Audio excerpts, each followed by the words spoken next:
Are you a first year computer science major that doesn't really have much of a direction and don't know the different fields of computer science and how to get internships and what you want to do?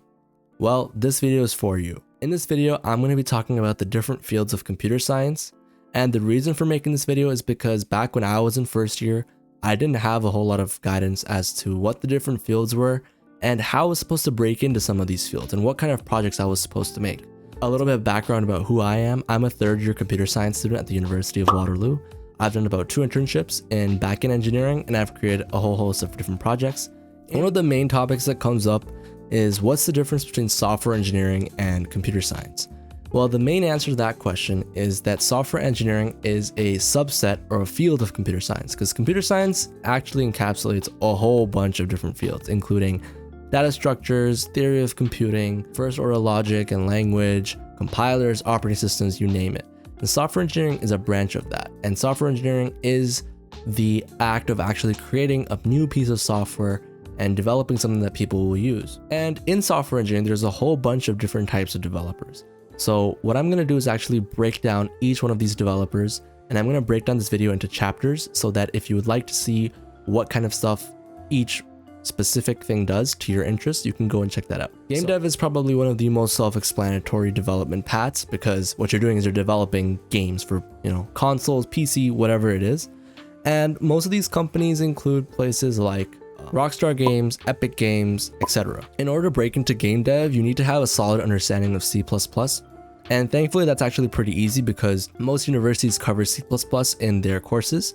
So you should have a basic grasp of C++ if your university offers a C++ kind of object-oriented programming course. So having OOP principles is very essential for breaking into game dev.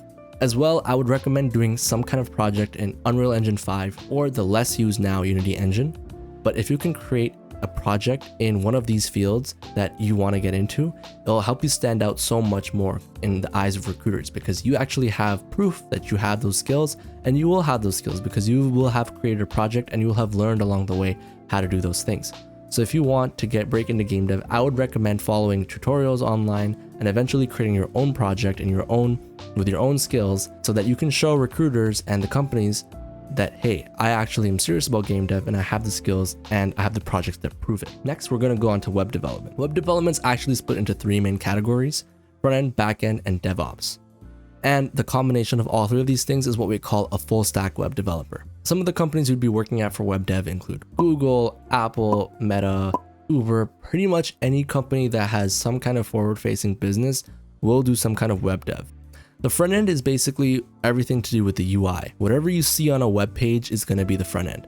That is including buttons, fields, input boxes, everything to do with that. And that is primarily coded in JavaScript. And JavaScript has a few frameworks, which are basically levels of abstraction on top of vanilla JavaScript. So the main frameworks for front end nowadays are React/Next.js, Vue, Angular, HTML, CSS, Tailwind CSS.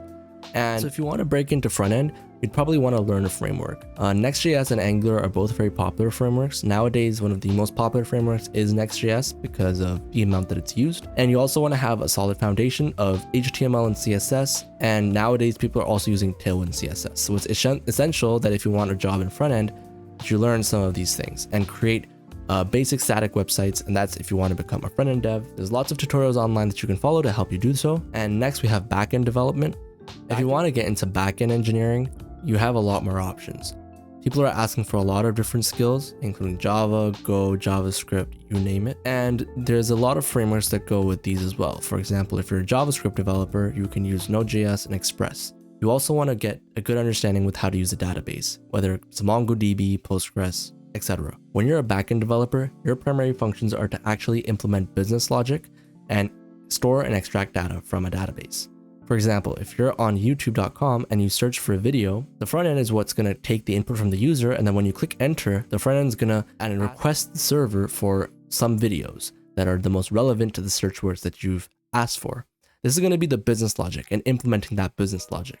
It's going to take a whole bunch of information and it's going to return something. It's going to return the URLs of a bunch of relevant YouTube videos. And that entire process, the engine behind a website, is backend engineering. And there's a whole bunch of different languages that are used nowadays. Some of the most popular are the ones that I've listed here. And the next thing I want to point out is also about DevOps.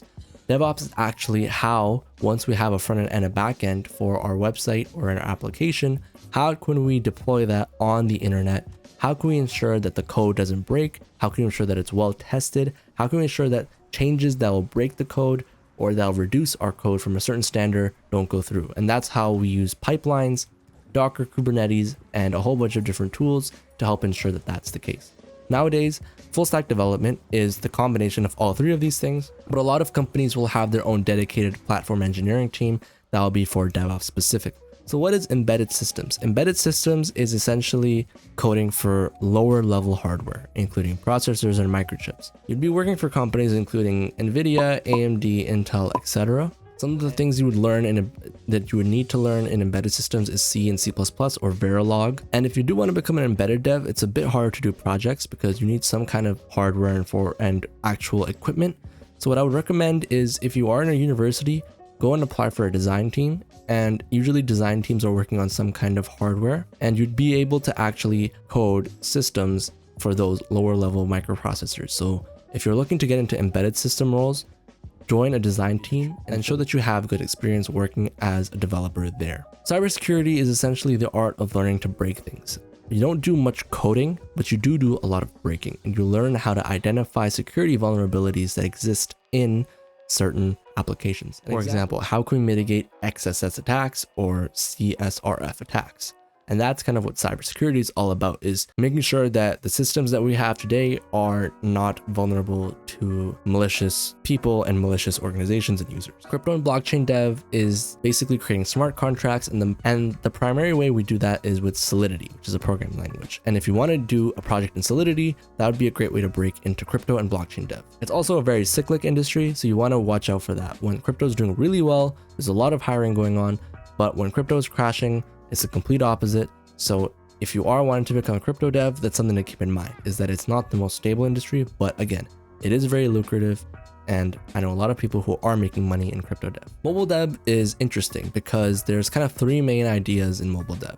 There's native development, which happens in primarily Kotlin for Android and Swift in iOS. But if you want to have something that's multi-platform with one code base, you will need to employ the use of either React Native or Flutter. So creating a project in any of these would probably get you a good leg up in mobile dev.